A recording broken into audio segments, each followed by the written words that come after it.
and welcome to this week's episode of The David Frum Show. I'm David Frum, a staff writer at The Atlantic. My guest this week will be Tim Naftali. You may know Tim from his many appearances on CNN, where he talks about the history of the presidency. Tim is a distinguished historian of U.S. diplomacy during the Cold War. He was also the founding director of the Richard Nixon Presidential Library, and we'll be talking about the many strange schemes, strange money-making schemes around the plan for a Trump Presidential Library in Miami. And we'll be talking about the chaos and danger of the Trump foreign policy as it stumbles toward conflict with Europe over Greenland, in South America over Venezuela, in Iran, in the Far East. My book this week will be Jane Eyre by Charlotte Bronte, and I'll be talking about that and what it tells us about our changing attitudes toward children and toward cruelty. But before the dialogue with Tim, before the book discussion of Jane Eyre, some preliminary thoughts about what we have seen in these remarkable early days of January 2026. It does seem that the MAGA movement and the Trump presidency have entered a kind of crazy death spiral. So many bizarre and menacing things have happened in just the past few days. There seems to be a kind of intensification of the crisis that has been with us since the beginning of the Trump era, the crisis that has been with us since the beginning of the Trump second term, and now in 2026, a crisis that becomes ever more terrifying. Over the weekend, there was a kind of rampage of ICE personnel in the city of Minneapolis. The weekend opened with the shooting, the shooting death of a motorist in Minneapolis, Renee Good.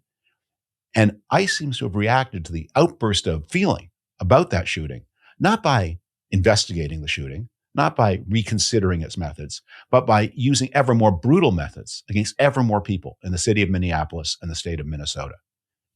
ICE seems to be acting more and more, not like a proper federal law enforcement agency, with all the high professionalism and exacting standards that Americans rightfully expect and usually get from federal law enforcement. It's acting like an armed MAGA militia, like the armed force of a political party, occupying part of the country and part of the voting population on behalf of another part of the country and another block of the voting population. This comes as President Trump gave an interview to the New York Times in which he said that one of his great regrets about his first term was that he did not order the National Guard to seize voting machines in the election of 2020. Now, back then, there is some question whether even if he'd issued such a shocking and illegal and improper order, whether the National Guard would have executed it. But now he has this armed mass of ICE militia roaming the country, breaking laws, ignoring rules. He seems to see them as his tool for carrying out such schemes in the year ahead. At the same time, other bizarre behaviors have been issuing. On Sunday night, we learned that the Trump administration had opened a criminal investigation of Federal Reserve Board Chairman Jerome Powell for obviously specious and fake grounds. The Federal Reserve is renovating its headquarters. It's a big project. There are some questions about how much the project should cost, as there often are in federal buildings. Some of the reason for the expense is because President Trump himself in his first term ordered marble and other fancy accoutrements. Jerome Powell has testified to Congress about the cost. It's a very technical matter, and Donald Trump's people have decided this is their chance to bring pressure to bear on Jerome Powell to force the Federal Reserve to cut interest rates faster to help Donald Trump avoid catastrophe in the elections of 2026. Jerome Powell then released a video denouncing the politicization of the Federal Reserve, denouncing the politicization of the Department of Justice that would allow itself to be used in such a way. Powell was promptly backed by a Republican senator, Tom Tillis of North Carolina, but we're left with a real question. What happens to the Federal Reserve now? Jerome Powell's term is set to expire in May of 2026. Will any Trump nominee be trusted by anybody as anything other than a Trump stooge? Can the Federal Reserve ever cut interest rates again without it looking like it's yielding to intimidation by the Trump administration? We may, in fact, find ourselves with higher interest rates than we otherwise would have because of Trump's attempt to abusively use improper process of law and his shamefully weak U.S. attorney for the District of Columbia to intimidate the Federal Reserve Board into adopting different monetary policies than the ones that the Federal Reserve, in its collective opinion, collective judgment, thought were appropriate. This seems part of a quickening spiral, but it's not all. The president has been issuing other kinds of crazy commands and fatwas into the economy, decreeing with no legal authority that credit card rates be cut, talking about American oil companies that he's trying to bully into crazy and unprofitable investments in Venezuela. Over the weekend, he issued a Truth Social post in which he described himself as the acting president of Venezuela, which is kind of a spoof, but also a scene out of Woody Allen's Bananas, where the aging authoritarian president seems to be losing his marbles. He's not the acting president of Venezuela. No American president should even joke about such a thing, but this one may not be joking. And finally, we have the eruptions of more and more people around Trump to justify the killing of the motorist in Minneapolis. 3 bullets into the side of a car for someone who was, as we can all see, trying to escape a confrontation, and who was set upon by an officer who seemed bent on punishing her, not for anything she did wrong, but for her attitude toward him, for her disrespect toward him, a killing that seemed to have been motivated by ego, not by any sense of self-defense. We're in a kind of crack-up of the MAGA world. It's becoming more extreme, more at variance with America, as it feels its unpopularity intensifying because of the terrible economy. We had a job report at the end of the week before I record that showed that the United States in all of 2025 created fewer net new jobs than the population of the city of Spokane, Washington. The economy is in trouble and prices are rising. The Republican prospects for 2026 are diminishing, at least if there is a free and fair election in 2026. And the president's mind is going to, how can he seize voting machines? How can he use an armed militia against his political opponents? How can he use law enforcement, or the pretense of law enforcement, to pressure the Federal Reserve into making monetary policy subordinate to Trump's reelection wishes? How can he steal oil from Venezuela? How can he steal Greenland from the Danes? Trump's MAGA movement is spiraling on a kind of death cycle. It's taking the MAGA movement, the Trump presidency, the United States, and much of the rest of the world along for the downward ride to doom.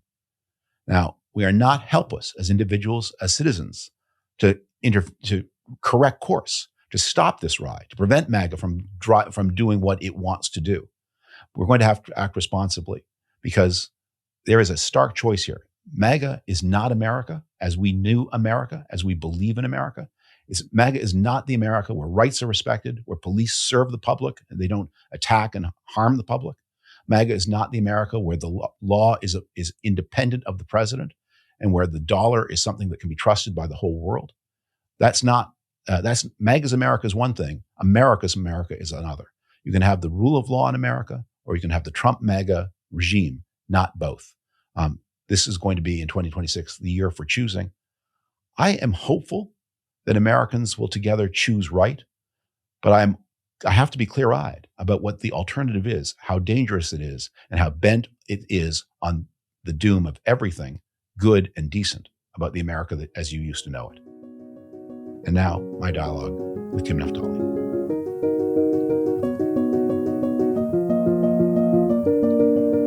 Timothy Naftali is a senior research scholar and adjunct professor at Columbia University School of International Public Affairs. He previously served as the founding director of the Richard Nixon Presidential Library and Museum. His many books include the 1997 classic One Hell of a Gamble, the definitive account of the Cuban Missile Crisis from the Soviet point of view. He is a regular contributor to CNN, where he is their in-house presidential historian. Tim is a native of Montreal, Canada. We were undergraduates together at Yale in the early 1980s and have been friends ever since. Although I note for the record that Tim was several classes younger than me and is therefore considerably better preserved. Tim, welcome so much to the David Frum program. Thank you for making time today. So you begin with a lie. No, you are an amazing specimen, and intellectual, moral, and physical. We've got so many things to cover, but I want to start drawing on your expertise as a founder of a presidential library. there is a project for a Trump presidential library in Miami. It will not surprise you to hear that this project is laden with scandal, but you think it's not just the financial scandals that are important.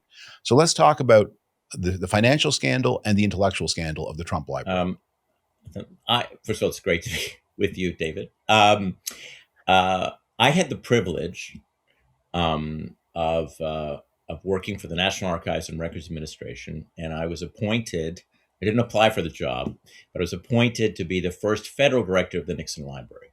After Watergate, because of concerns that President Nixon, would destroy his famous tapes and the documents, Congress seized his materials. President Ford signed the law. And as a result, the Nixon materials couldn't leave the Washington, D.C. area. So Nixon could not have a real presidential library. So he got an ersatz library. His family built a private Nixon library. The museum was private. The archive was private, but it didn't have any of his presidential materials because they couldn't leave Washington, D.C. Fast forward about 10 years, for reasons that the Nixon family knows best, the Nixon family decided they didn't want to run this private library any longer. They wanted the federal government to run it. Well, for that to happen, they had to get Congress to change the governing law that affected the Nixon materials. Congress did change the law. The National Archives would then become responsible for the Nixon Library, would rename it, and would move the presidential materials from Washington, D.C. to Yorba Linda, California. And they needed a director for that, and they appointed me. One of the challenges for my team was to establish the credibility of this new institution. Understandably, many Americans, not just those who were old enough to remember Watergate, were concerned about what might happen to the Nixon tapes and the Nixon papers if they were moved to Yorba Linda and perhaps technically under some kind of watchful eye of the Nixon family. And so it was really essential that the first federal director establish the credibility of this space, that it be nonpartisan, not anti-Nixon, but not pro-Nixon. And so that was my job. And among my responsibilities was to be the curator of the Watergate exhibit, the old Watergate exhibit. What we inherited basically made the argument that Watergate was a coup that happened in order to overturn the results of the 1972 election. And the Democrats pushed Nixon out, and that Nixon was mistreated. And given that we were moving to Yorba Linda, the documents, the materials that made clear that the president had been engaged in abuse of power, and he was never indicted, so we can't say he was criminally responsible, but let's say that there was heavy evidence that suggested the president had participated in criminal actions. In any case, how could you move those documents to Yorba Linda and then have in the public space up ahead, because the archive was downstairs, material that contradicted the basic documents that we had? So the Watergate exhibit had to be changed. The Nixon Foundation said they couldn't do it, and they asked me to do it, and the National Archives asked me to do it. So I was the curator of a Watergate exhibit, which was one way of establishing the credibility of the institution. Another way was to make sure a lot of materials were declassified and tapes were made available to the public, which we did. I was there for 5 years in total. So let's move forward in time from the Nixon Library, as you described it, to the project in the 2020s for a Trump presidential library.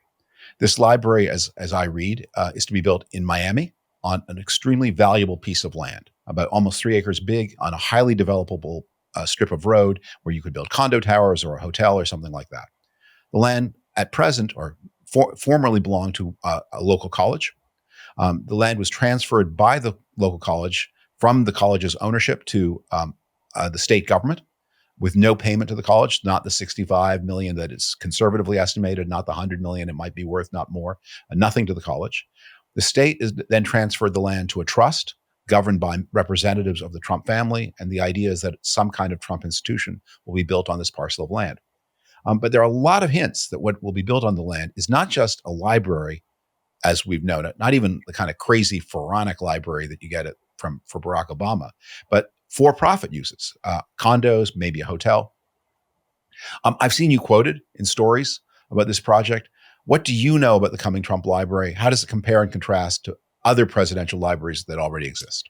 Well, I don't know much more than what you've just described, David, but I believe in the idea of a presidential library.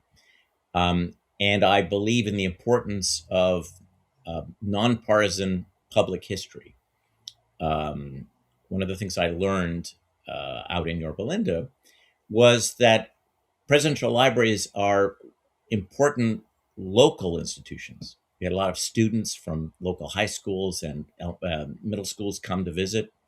Obviously, we have visitors from across, or had visitors from across the country.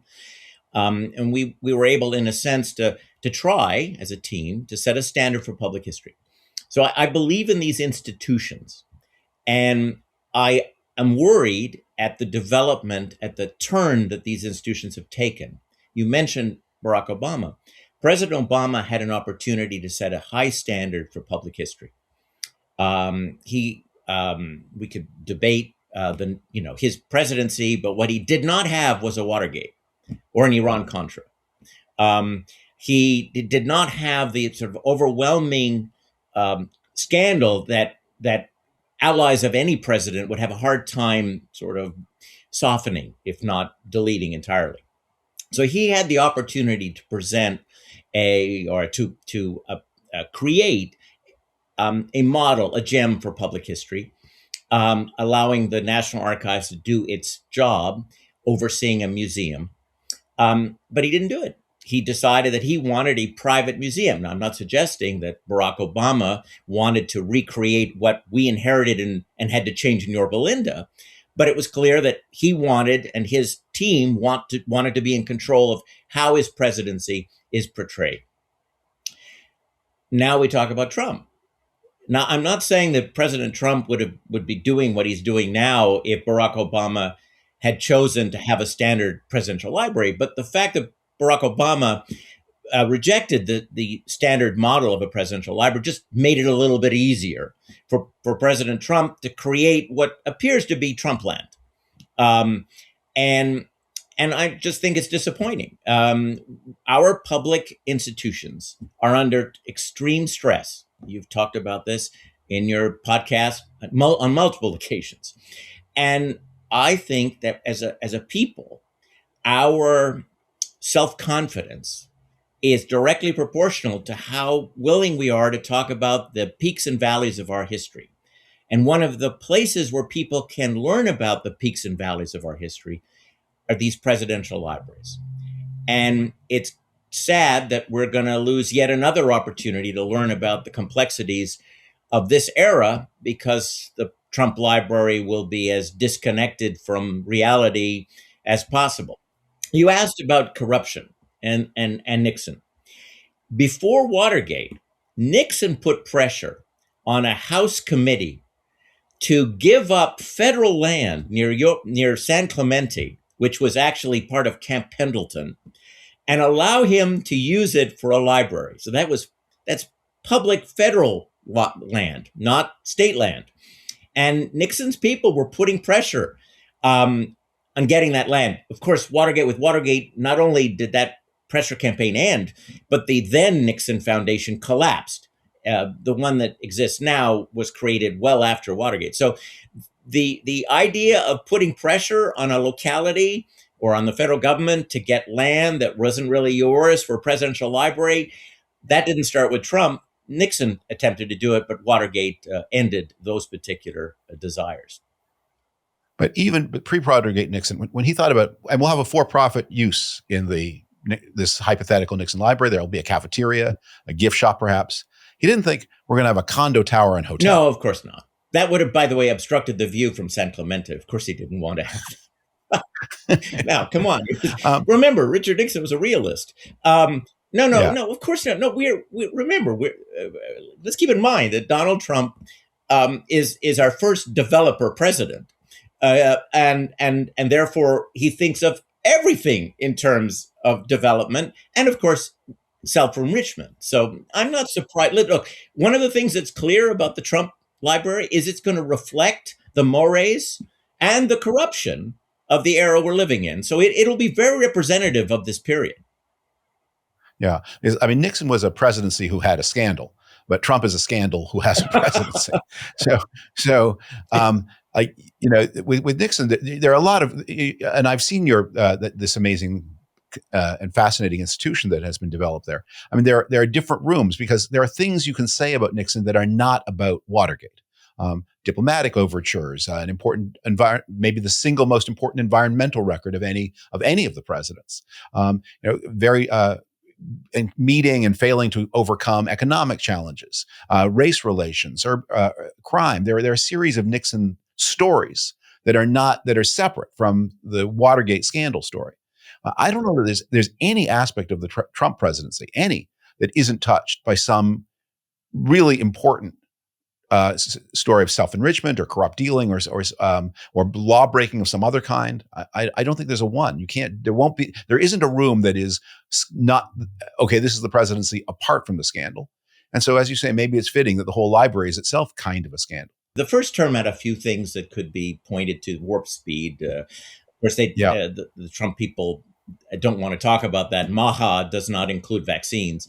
But yes, look, I really, and this is a point of view that may seem old-fashioned now and naive, but I really believe that it is healthy for a country to learn about the strengths and weaknesses of our presidents, rather than seeing them as these totems or these saints that are perfect or are devils.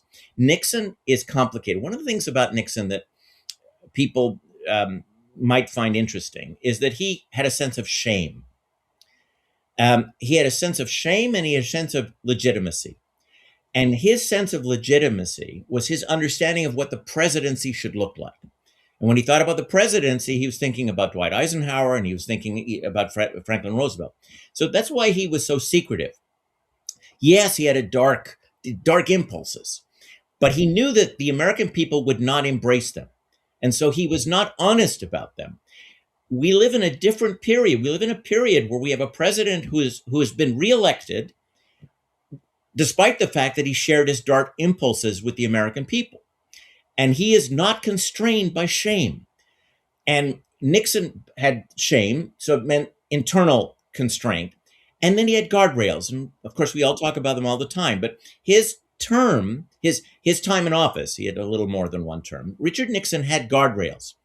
And he would have been a worse president domestically had it not been for the guardrails. Well, we have now a president with similar, but not identical, dark impulses, who has no sense of shame and no guardrails.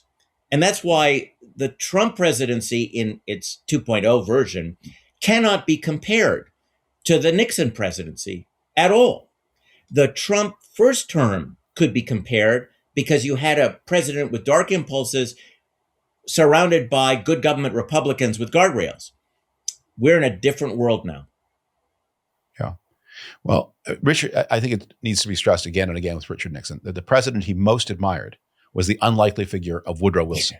Yes. And who was the president that most voiced a kind of vaunting idealism, sometimes a little ethereal, out of this world idealism, but and Nixon admired that. I mean, Richard Nixon's parents, especially his beloved mother, had been huge Wilsonians, and he admired him so much. There's a story that William Safire tells, and I've never been able to find out whether Safire is wrong or right about this story, and we'll just have to take it on to Safire's testimony. But Richard Nixon, in his hideaway office in the executive office building, had a desk that he pulled from the White House inventory. And you must know the story, that was described in the record as the Wilson desk. And he believed this was Woodrow Wilson's desk on which Woodrow Wilson typed his work. And Safire says he actually talked. Safire, who was a Nixon speechwriter, said he talked to the head of whoever keeps these inventories. And he said, look, it's not the Woodrow Wilson desk. It's the Henry Wilson desk. Henry Wilson being Grant's vice president. But no one has the heart to tell the president that he's got the wrong Nixon. Now, again, I've not been able ever to confirm or deny this story, but Safire would be a pretty good authority. He was there. Safire, one thing about Safire is he had a very nice metaphor for Nixon, which was that Nixon was a layer cake. And that think of him as a layer cake, and you cut down to cut a slice, and all these layers, and they're different and they're somewhat contradictory. One thing I want to mention is that, yes, it's true Woodrow Wilson was a historical mentor of sorts, but so was de Gaulle. Of Richard Nixon admired Charles de Gaulle of any leading, next to Eisenhower, of any living leader at the time. So, and of course, de Gaulle wasn't Wilsonian at all. I mean, he was the most Machiavellian of leaders. So Nixon's a complicated man. The point, however, but he was also a man. He was in his own way a man of great integrity and ethic, who had refused to join the sellout of French national identity after the fall of France, and had taken the enormous risk of going into exile with nothing, not even his family. They followed later. So that's an inspirational example too. Whereas Donald Trump's example seemed to be Roy Cohn. Well, and one more thing. Again, Richard Nixon also understood the international system. He did not want to destroy the architecture of that Truman had constructed. He also, although he had real doubts about elements of course of Great Society, he wasn't about to dismantle the New Deal. I mean, he came from a poor family, and he recognized the importance of a safety net. He's a complicated man. One of the reasons we talk about him, not simply because he resigned, but he had these dark impulses, and he was a bigot, and he was an anti-Semite, and these dark passions motivated policy at times, and so that's why we talk about him. He was a flawed character. The difference, however, was he was a smart man, and he was a man who read, and he was a man who understood history, and he cared about history, and he did not want to be an outlier. He was not someone who believed, I am the beginning and the end of American history. I have predecessors, and I have to be mindful of them. So that's also a source of some constraint on his behavior. And I will have successors. And I will be passing on to them a better country, I hope, than the one that I received. But remember, he was thinking in terms of the country. His self-dealing involved a $7,000, get this, a $7,000 shield around his pool in San Clemente. That was the great corrupt bargain of his presidency. Now, his crimes and his abuse of power are quite different. But when you talk about what did he steal, if anything, what the Congress found was, yes, he found a way to get the Secret Service to say that it was in the interest of his protection that he have a screen around his pool. By the way, that's not a crazy claim. No, it's not a crazy claim. I mean, but just to give you a sense of proportion. It's not $1 billion crypto scheme in which your investors lose 95% of their money. No, he was not. No, he wasn't a grifter. Keep in mind, Richard Nixon was not a grifter, and it's important to keep that in mind. Richard Nixon also believed in allies. He didn't like all of them. He has some very choice things to say about Pierre Trudeau and others, but he believed in alliances. He wasn't about to disrupt and destroy what he had inherited, even though he differed from some of his predecessors. We live in an era with a president who is disrupting and destroying because he can. Yeah.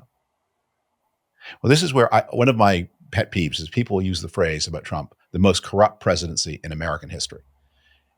And to which I was thinking, okay, if you were to do the corrupt presidencies, Ulysses Grant, Warren Harding, who else would you? And you'd although, as you say, Watergate is not technically a corruption scandal, but let's throw it in because we're speaking loosely. Okay, so those. Would you add anybody else to that list? Well, I mean, one of the problems for those of us who study this is that the documents are pretty sparse about congressional corruption in the 19th century. We have some documents about presidential corruption, but keep in mind that before Chester Arthur, ironically, pushes for civil service reform, and we get a nonpartisan professional civil service, government jobs were given away to the highest bidder. So in a sense, you had a basic corruption at the core of presidencies. because I want to dissent from that. They were not sold to the highest bidder. They were given as rewards for party loyalty. So it wasn't there was a lot of cash that traded hands, because the people who had cash to spend would not want a government job. They might want a government contract. I was thinking about being the head of the post office, or actually the customs duties officer, also the person who had the concession on the and then in that era the Indian land reservation. Those people made lots of money. Also, that was the era when the government documents were actually printed by private companies, and that particular contract was worth a lot of money. No, the president didn't get any cash in return, but he was paying off an ally, and there was a business consequence for the ally. And then you have Warren Harding, who himself was kind of a lecherous slob, as Alice Roosevelt called him, but doesn't seem to have been on the take in any way. That the big corruption scandals were happening around him, and with him being checked out and indifferent because he was not very intelligent and not very conscientious, but he was not personally a crook. But the point I'm building to is that I don't think you can compare any of these things to, for example, the Trump crypto business, where a president has made $1 billion in less than a year in office, selling assets that have just collapsed in values in the hands of the buyers. And this to me looks like that we need to say, this is not the most corrupt president in American history. If Trump were Russian, if Trump were Nigerian, he'd be one of the contenders for the most corrupt president in Nigerian or Russian history. I mean, he's just outside the realm of anything ever previously contemplated for a president, not for an Indian Lands Commissioner, not for the head of the New York Customs House, but for a president in American history. If you look at the essence of all of these peace discussions, it is no surprise that sovereign wealth funds are involved, because we the American, not the American people, but we, our government, is seeking resources. So it's not a peace agreement. What is happening is that we are engaging in some kind of bribery scandal with all these countries, where we are saying, give us a piece of your whatever your mineral resources might be. Like in Congo, there are certain kinds, and in Ukraine, and we're saying, we'll help you by throwing our weight around, but in return, you're going to help us. And us is not the American people writ large, but the presidents. I would call them the chauvinistas of Mar-a-Lago, the people that are close to the Trump family. They're the ones likely, and the tech bros, they're the ones likely to benefit from this. So we don't just have, this is to use the term from Broadway, this is a musical crap game that is going from conflict zone to conflict zone. And the president is using this as a way to enrich himself and his allies. There is no precedent for this. And because there is no country as powerful as the United States, no authoritarian leader in the world has the opportunities for enrichment that Donald Trump has at the moment. Well, this takes us, I think, to the Venezuela topic, which you wanted to discuss. Now, one of the things I have said, and I've said this in a more colloquial way that was open to be misunderstood, that I talked about wars for oil and how no one fights them. Well, that's not quite right. People have fought wars for oil, but what I mean is that anyone who did his accounting wouldn't do a fight for oil, because the oil is available on the marketplace. You have to pay for it, whether or not the oil is on land that is friendly to you or not, whether it's your sovereign territory or not. It's still, you have to pay for the technology. You have to pay the return on capital. You have to pay the people who work there. You have to build the infrastructure and the roads. If you do proper accounting, you know what? Just buy it. Don't fight for it. The war costs way more than any benefit of the oil. But of course, if you don't do the accounting, if you say, well, no, my accounting is this: the public pays all the bills, and a small handful of insiders get all the benefits. Then from the point of view of that small handful of insiders, then the war can make sense, which is what seems to be happening in Venezuela. The United States is the largest. Americans of a certain age forget this. The United States is now again, by far, the largest producer of oil on Earth, by far the largest producer of natural gas on Earth. If you throw in Canada, and Trump wants to not throw in, but grab Canada, but group the United States and Canada together, whether Canada retains its independence or not, it's about almost 30% of the planet's output of oil. It comes from the United States and Canada. So, and the price is at barely break even right now. So it's not like we're desperately short of it. It's 50, as I record, it's about $58 a barrel. And in most parts of North America, that's a break even price. So the idea of having lots more of it, for what? But there are people who say, if I can get my personal hands on Venezuelan oil at someone else's expense, then I personally can make a lot of money, even though it's a crazy bad deal for the American people. And what, one of the things that students of the Cold War, some missed, was that we did not engage in our Cold War crusades in search of resources. In fact, we were the area where we were most, the quagmire area was Vietnam, and there were at the time no resources whatsoever. We were in the business of regime change and regime construction because we were contesting the world with the Soviet Union, and we were also worried about the credibility of our alliances. When we were dragged into some countries, we were dragged in because of the weakness of our allies, and Iran is a perfect example. We topple the government of Iran because the British have been pressing us to do this. Why?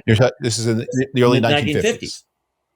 I'm bringing this up because what the president is doing, our president is doing now, is what weak countries do, not strong countries. The British were weak, and they needed to control the oil refinery in Abadan in Iran, and they did not want the Iranians to have a better share of the money that was really theirs. And so the British put pressure on us to help them, and we knew how weak the British were. So it's absolutely true that the mercantilist Trump vision of how states are powerful is a vision of a weak country, not a strong one. We have the resources to buy what we need. But I agree.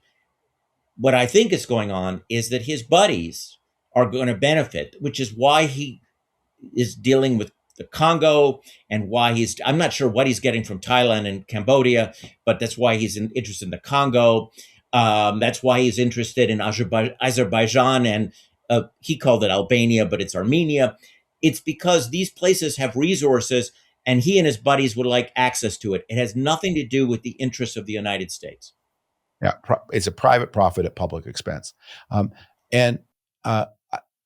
think you are putting your finger on something very profound, which is during the Cold War, at the time of American power, the American interest was always a world system. That's why the United States, from 1945 onward and even before, rejected spheres of influence, because spheres of influence were for losers. The American view was sphere of influence, it's the planet. We can't necessarily make our writ run on every part of the planet all the time. There are other powers, some of them hostile, but our vision is of a planetary-wide system of collective security, free trade, American investment. We want the whole thing. And we believe that will be good for people. We believe that we're bringing liberty and prosperity to other people. So it's not something we're cruelly imposing on others, but the ambition was large. The sphere of influence is what declining powers want. Well, as we no longer can make our writ run broader and broader. So we want an area where we're preserved and where other powers agree not to poach in our waters because they could, if they weren't a deal. Like you talk about, you're going to talk about the Monroe Doctrine. That's the origin of the Monroe Doctrine was issued when the United States, I think you are going to say, was weak. And so explain that. Well, I mean, Monroe Doctrine, 1823, the Spanish Empire is collapsing in the Americas.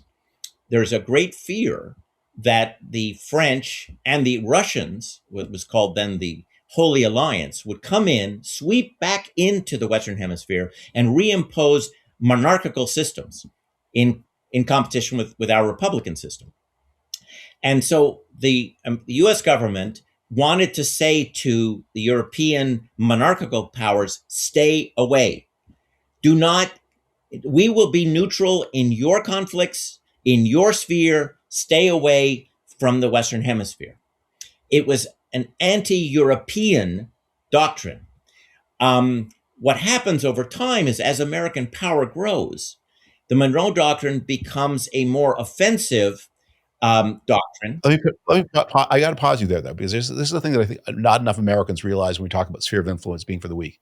What was the enforcement mechanism for the Monroe It's easy. Doctrine? The What would British happen? Navy. The British Navy. It was the British The Navy. British Navy. It was the British The British Navy.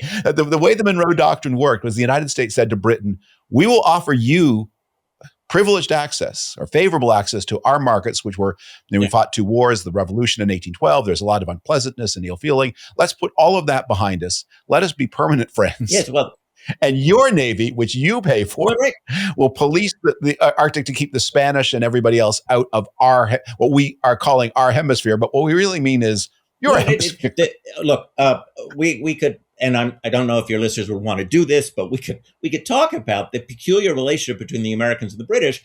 The British actually offered to have a joint statement that was something like the Monroe Doctrine. They actually offered it to the Monroe administration. And John Quincy Adams, who wanted to be president in 1824, realized, he was Secretary of State at the time, realized that because his father was John Adams and associated with the Federalists, which were associated with a pro-British party, that it would be political suicide if he participated in a joint statement with London. So he convinced Monroe, no joint statement with London. Let's have a unitary statement, unilateral statement that says Europe out. But the administration actually knew that it needed Britain. It desperately needed Britain. Even Thomas Jefferson, who was a former president by that point, and Jefferson never liked the British much, recognized that Britain could destroy the United States and wanted, this is as a former president, wanted the Monroe Doctrine, the Monroe administration to be on good terms with Britain. So absolutely, the Monroe Doctrine was a product of weakness, not strength. It's in the 20th century that with the growth in American power, the Monroe Doctrine is pointed to as a source of strength. It wasn't. That's not its tradition. And then in the early 20th century, the United States has become strong, but it's not yet the strongest. Then the United States becomes increasingly aggressive and militaristic in its enforcement of an exclusion zone, especially in the Caribbean, principally against the Germans, much less against the British, who still were a fearsome force in the 1890s, 1910s. Well, I'm going to say something nice about lawyers. I don't often say nice things about lawyers, American lawyers, but I want to say this about American lawyers. So you have Theodore Roosevelt, who, because he desperately wants the canal, right? Theodore Roosevelt, Theodore Roosevelt has something called the Roosevelt Corollary to the Monroe Doctrine, which basically says the United States can intervene at will in its sphere of influence, which is the Western Hemisphere, to protect American interests and American private interests. In the 1930s, American lawyers, Elihu Root and Henry Stimson say, this is a bad policy. We don't want to be intervening. The United States, for example, was in Nicaragua, had Marines in Nicaragua from 1912 to 1931. It's almost as long as we had troops in Afghanistan. It's a mistake. Haiti too. Yeah, and the U.S. position was it's foolish. These are expensive investments, and frankly, we don't want to be running these countries because then we have to be involved in the day-to-day business of their politics, which are confusing. And anyway, they speak Spanish, and so Haiti speaks French. So what Stimson, who was Secretary of State under Herbert Hoover, says is we're not doing this anymore. The Monroe Doctrine is a doctrine of the United States versus Europe, not the United States versus Latin America. This is not in our interests.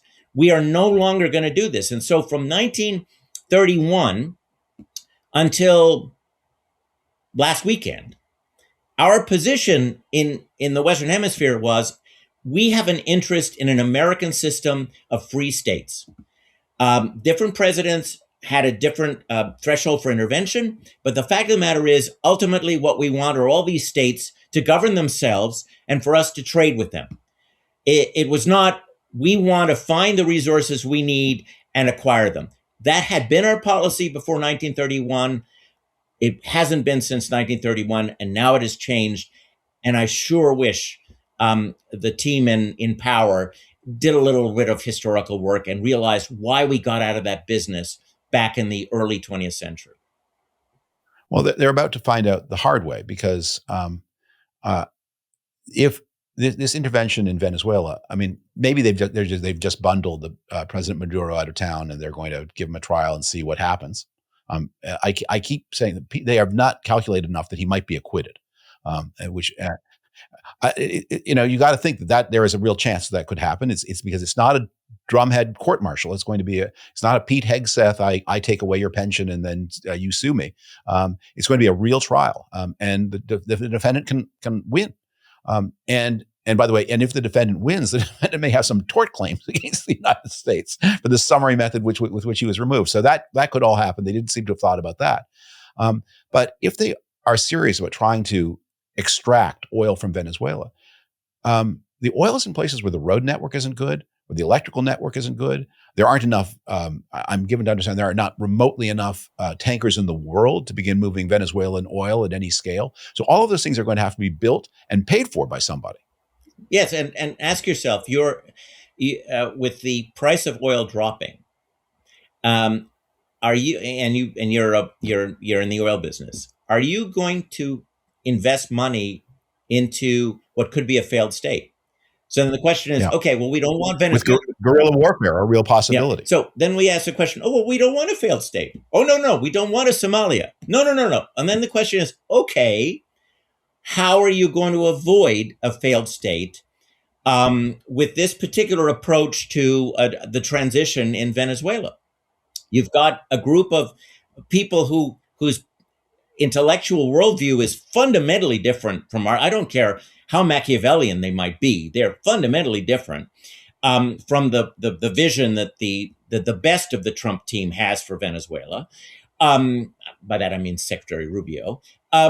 How are you going to manage that with them? Well, maybe you can't manage it with them, which means we have to go, which means we find ourselves supervising the police, making sure there's law and order, because no American business person is going to want to invest in Somalia.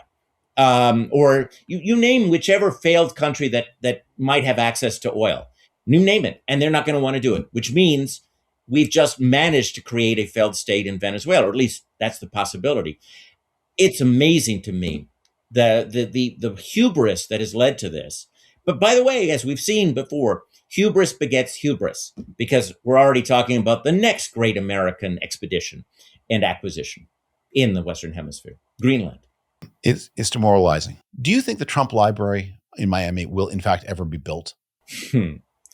Well, after the first term, of course, the current president, decided he hadn't lost, and his interest was in regaining power, not in legacy, and so there was no Trump Library. There was no foundation for Trump Library after the first term. There seems to be some interest in legacy right now. After all, this is a president who wants his name on everything. So he's clearly thinking about the future. It's fascinating. I mean, he's already putting his name everywhere as if he's about to retire. So I have a feeling that the old man actually wants a Trump library. Let me develop the thought a little bit, which is he's tapping out hundreds of millions of dollars for this Trump ballroom that is being built beside the White House. And right now, the estimate began at 200 something million. It's risen to $300 million. I don't know that there's any real cost accounting going on here. I would not be surprised if it turns out to be a lot more than that. He won't care because he's raising the money from people who are buying influence. They don't care. They just, well, what does it cost to keep Trump happy? $25 million. I give it. I get something in return. But a lot of those people are going to be tapped out. He's not going to want to pay for the Trump library himself. He's going to want to turn to that same network of donors. And their calculus of interest in paying for it may be quite different after November than it is now. They're not giving it because they like him so much. They're giving it because they expect something from him. And that library advances to the extent that Trump can deliver benefits to people of whom he's asking tens of millions of dollars. Well, we have to ask ourselves, to what extent will the government of Congo, will Qatar, will the UAE, will Saudi Arabia, to what extent are they going to front load payments to this library as part of elaborate agreements that the Trump team is engaged in. I wouldn't be surprised if there are promissory notes for all these things that have already been established. And so and that would allow the Trump library to be sort of a laundering mechanism for whatever follows. So I wouldn't put it past this team, I'm talking about the Trump team, that they are not thinking about ways to use this this quasi commercial Trump library as a place to park money, and money that we can get from governments that have an interest in what we're deciding today, get it from them now. So they're not going to wait until December of 2028 to get this money. Tim, thank you so much for your time and insight today. My pleasure. Thank you, David, for inviting me on.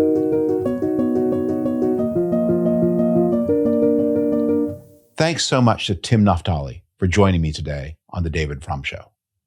As mentioned at the top of the program, my book this week is Jane Eyre by Charlotte Bronte. I opened this book series by discussing the masterwork by her sister, Emily, Wuthering Heights, one of the darkest novels in the entire canon of English literature. Jane Eyre is a more assimilable document. It is much more like a classic love story, although very dark in its way. The story of Jane and her brooding, mysterious Mr. Rochester has, I think, enlivened a lot of high school classes. I want to discuss something that is not the love story, something that occurs earlier in the book, Jane Eyre. Jane Eyre tells autobiographically, in the first person, the story of a young English woman, starting from about the age of 10 until she is married and has children. The young Jane Eyre is an orphan who is sent to live with an aunt by marriage and cousins who treat her neglectfully at best, quite brutally at worst. And the book opens with a searing depiction of the maltreatment and unkindness of the adult world to unwanted children. So here's a passage from the recollections of the young Jane Eyre, aged only 10. The aunt by marriage is named Mrs. Reed, and Mrs. Reed is the person referred to in the quote I'm about to read. Well might I dread, well might I dislike Mrs. Reed, for it was her nature to wound me cruelly. Never was I happy in her presence, however carefully I obeyed, however strenuously I strove to please her. My efforts were still repulsed and repaid by such sentences as the above. The above is a quoted insult to the young Jane. Now uttered before a stranger, the accusation cut me to the heart. I dimly perceived that she was already obliterating hope from the new phase of existence which she destined me to enter. I felt, though I could not have expressed the feeling, that she was sowing aversion and unkindness along my future path. I saw myself transformed into an artful, noxious child, and what could I do to remedy the injury? Nothing indeed, thought I, as I struggled to repress a sob and hastily wiped away some tears, the impotent evidences of my anguish. Now, those are not a 10-year-old's words. That's not a 10-year-old's vocabulary, but those are very much a 10-year-old's feelings. And what I draw attention to here is this book, published in 1847, is the beginning of a new thing in literature, in English literature specifically, and in world literature in general, which is attention to the vulnerability and feelings of the young child. Now, it's not invented in Jane Eyre. Oliver Twist is published in 1838, earlier. And I'm not scholar enough to know, but I'm sure somebody in English literature was doing this even before Dickens and Charlotte Bronte. But it is something you will not find much of in the literature before 1800. Nothing at all, I would think, before 1750, and nothing at all in Greek and Roman literature and the other literatures that shaped English literature of the 19th century. It's a new thought that is forming, a revolution against cruelty to the vulnerable, especially the young. A transformation in human consciousness expressed through literature and taught through literature. Where does it come from, and what does it mean, this new thing in the world? Well, it comes from, in some ways, from a sort of secularized Protestant Christianity, that a lot of Jane Eyre is a very religious person, and it's a very religious book, although the Brontes had not much use for the formally constituted clergy. The awareness of God and the person's relationship to God is a powerful theme, and especially in Jane Eyre, but in all the Bronte novels. It comes too, I think, from something that is happening in the material world around them. The 1840s are the beginnings of the moment where individual people in England would feel the power of the Industrial Revolution to transform humanity's relationship to its environment.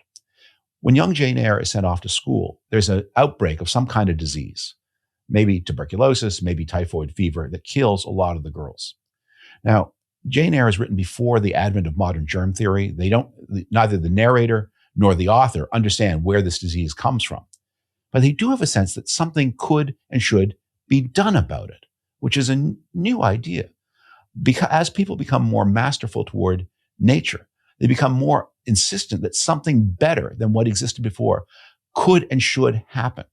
And the way you measure this change, this transformation, is above all in the status of the most vulnerable people in society, and especially children. A revolution against cruelty. And you can see it happening in the pages of novels, and you can see it happening especially in the early parts of Jane Eyre. It's a remarkable thing to see a new idea coming into being, especially such a sweet and generous new idea as that of goodness and protectiveness toward children of every status, not just those who are children of kings, not just those who are heroes and gods, but every child. That's the message of Jane Eyre.